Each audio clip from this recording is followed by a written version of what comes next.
Yeah, it was a great day, for Eastern Michigan football. It was a lot of fun. Again, just super proud of how our guys attacked the week and attacked the game. Just believed all the way through, and it was far from perfect. We made a ton of mistakes, and we're well aware of that. But we fought and then finished, and so it was a great day for us. I told them, and it's because I believe it. I think that this is going to be a tougher week than last. First game in the Mid-America Conference against a team that probably shares the same goal that we have, and ultimately you can't share that same goal. And so we're going to get their undivided attention. It's going to be a big game for them, as it's a huge game for us, whereas last week we probably, didn't get that. And so there's absolutely no disrespect to Purdue and me saying that. We just know we're gonna get Buffalo's best, and that we better be at our best if we're going to be able to compete. So it's a huge week, and playing a MAC game in week 3 seems like it's come early, but at the same time, we're excited about the challenge. You look at the victory over Purdue, a lot of people take notice because it's a Big Ten team. But the thought of again, Eastern Michigan going on the road and finishing, I think that was your big mantra in the focus, fight, finish, was finding ways to win down the stretch. And there just seemed to be a calmness to some degree on that final drive. I really don't think that there was a moment on the sidelines where our guys were defeated. There was a couple times where you feel, punched in the stomach or, just a deep breath, but never as if it was over. And we did finish the end of last year, winning 3 out of our last 4, and 2 of those came down to the end. I think that gets lost sometimes, and when we start talking about last year. But no doubt it was an emphasis for us with the theme that our seniors came up with. It was to finish, and we showed the last 2 series, the last defensive series and the last offensive series, and then obviously the special teams play at the end, and could have gone better, but at the same time couldn't have gone better in terms of how we finished. People look at it and they see the offensive numbers, they see the defensive numbers, but a big part of the game was also won by Jake Julian and his 5 punts that finished inside the 20. In a field position battle, that's quite the weapon to have. Yeah, there's no doubt. Anybody who studies the game will see that we won the turnover ratio. There were balls on the ground, both by them and us, that were recovered, by the offense. So missed opportunities probably both ways. But we did win the turnover ratio, which is a huge deal. And then I think the special teams, I thought we did an outstanding job in our special teams. You mentioned the punting, 5 inside the 20. We made it a long field for them, all but 2 times. Our turnover, and then I think it was our last kickoff. They got it back farther than we would have liked. But our punt team did a fantastic job. There's no doubt. What were you able to do defensively different than what Northwestern was able to do against Moore the week before? It was different plans. I mean, we did not want to give up explosive passes. We start this 7 days before the game, and didn't know that Noah's Ark was going to be a part of the game plan, and we didn't give up explosive passes. We wanted to keep them in front of us and make them earn it in the run game, and they definitely got explosive runs. We knew that we were going to try to do our best to try to contain number 4. And actually did that for the most part. He got loose once on just a phenomenal play by him where he reversed the field. And so, I think we did have a different plan than Northwestern. They probably, did not know who 4 was. I don't know that the country knew who 4 was in terms of, a breakout first game freshman year. We wanted to limit their explosive passes, which we did, but paid for it some in the run game. An opponent in Buffalo also coming off an impressive win. They go on the road, beat Temple out of the American, and 27 first downs in offense, but they can also back it up defensively. Yeah, they're definitely well-rounded. That's why they're good, because they're playing, in all three phases. You know, we haven't played them under this staff. I haven't played them since 2014. I've never been to Buffalo. I have a little bit of a history with Coach Leipold, both Division III coaches for a time. I didn't win 23 straight national championships like he did, or whatever it was, but he just absolutely knows what he's doing, runs a great program, and you can see that they're a well-oiled machine. This is going to be, a great MAC football game early in the year. You touched on it right there, the underlying story issue that there's not a whole lot of coaches at the FBS level that cut their teeth a long time at the Division III level. How does that kind of set you guys apart by having had to battle your way up and get to this level? Yeah, I don't know.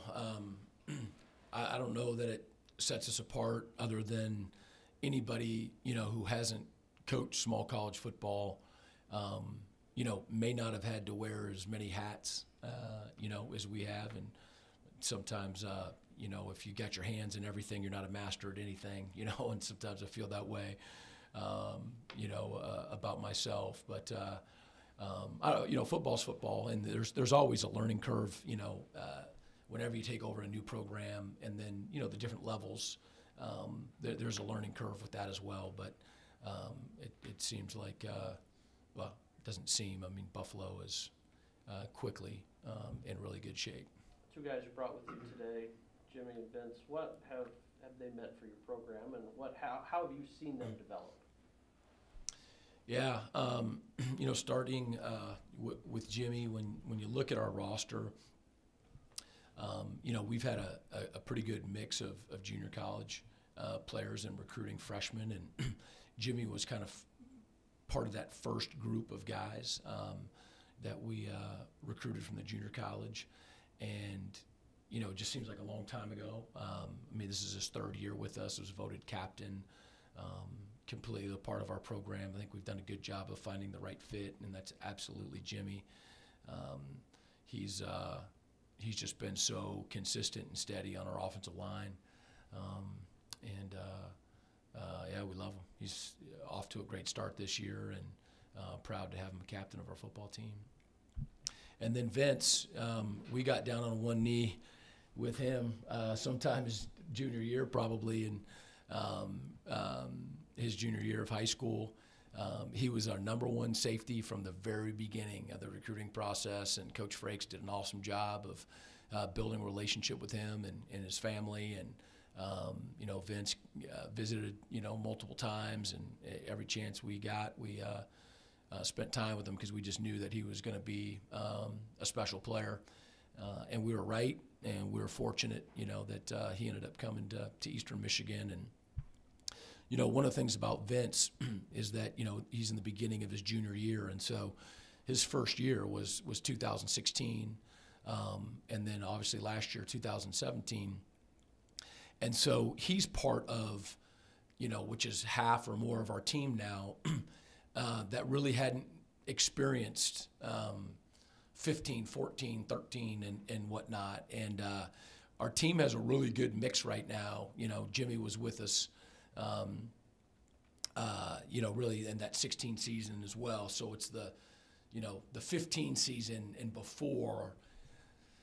Guys appreciate and know what we're coming from.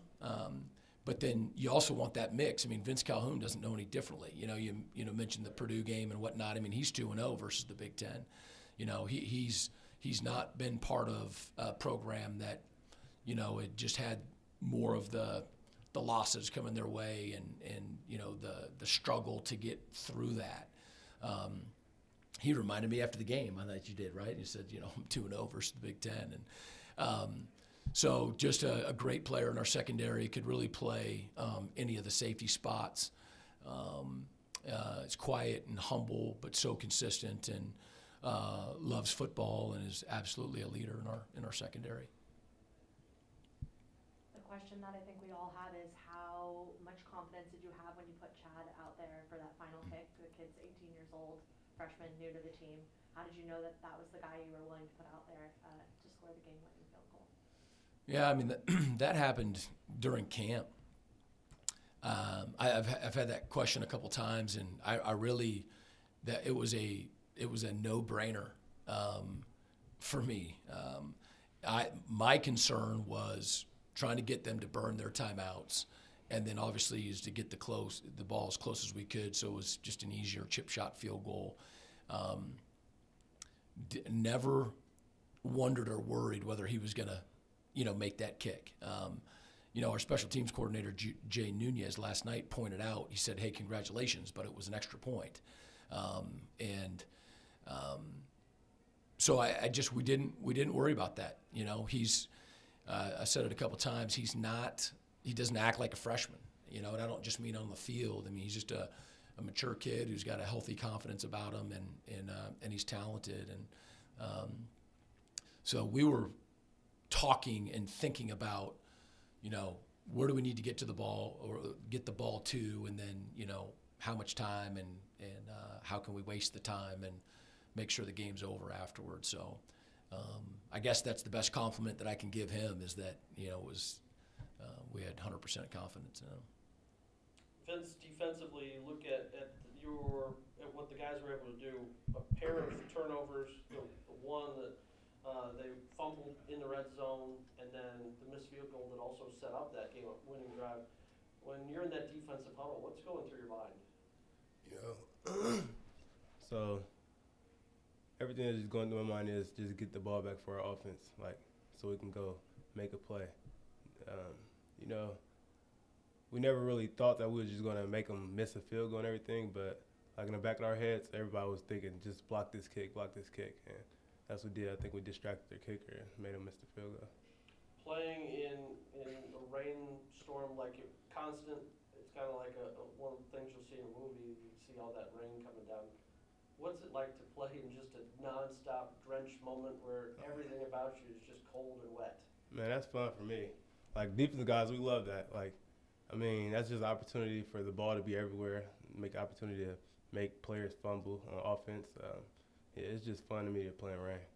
To go into a stadium like that and the fans are booing you, cheering against you, and then finding ways to make 8 tackles and be disruptive.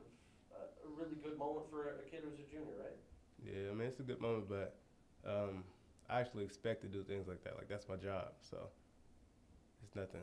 If I was playing in front of 0 people, it doesn't matter who out there. I'm going to do my job no matter what. What do you hope to do after your football playing days are over? I want to be an athletic director for my high school one day.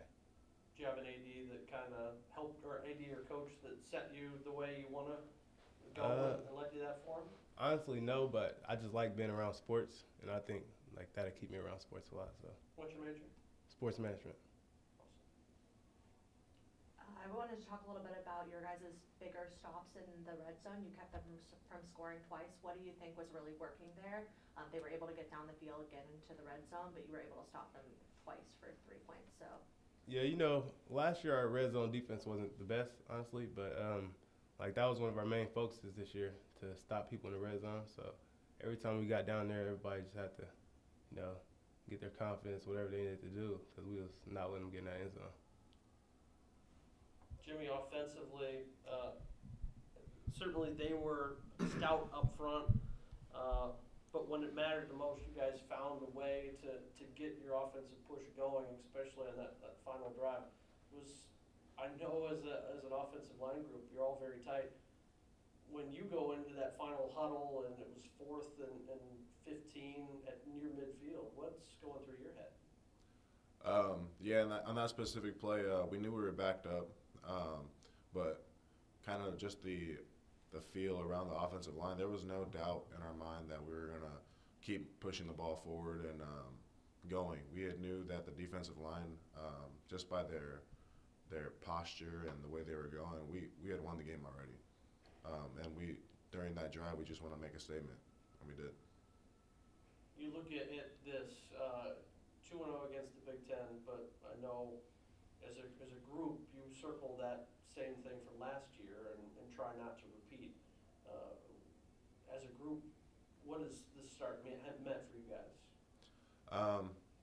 I mean, the start means everything to us. I mean, we know where we're at, we know where we're going, and we just need to keep on going and stay on our track. Now the attention turns to Mid-American Conference play, and really it starts with Buffalo, the road really to Ford Field, and getting to one of the goals that you guys have set with the ability to appear in a MAC championship game. Yeah, this Buffalo defense has a lot of attention on their defense specifically. We know that. We know going in, we got a challenge that may or may not be compete at a higher level than Purdue. They're a different kind of defense, and we'll be ready for it. Talking a little bit about our unbalanced offense, right now we're going much more through the air than we are on the ground. How do you think the offensive line can push to balance it out a little bit more, get more rushing yards on to our... Simple answer, really. We're going to work on this week on just being more in sync with each other. A lot of it comes into all five of us got to do our job at the same time. We can't have one guy mess up and the other four look good, because when one guy messes up, we all look bad. Same question I asked Vince earlier. What do you hope to do with your degree once you're done? Same thing. I want to go into coaching, and if not, like following that, I want to go into like law enforcement type stuff. So. Do you have somebody that influenced you to go in that direction? As far as coaching, kind of my older brother, my uncle. Kind of growing up, I've always been kind of grinded into like doing this with your feet and all this, and kind of translate to now. As far as like the law enforcement, I don't know. I kind of just want to do something better for the people. So.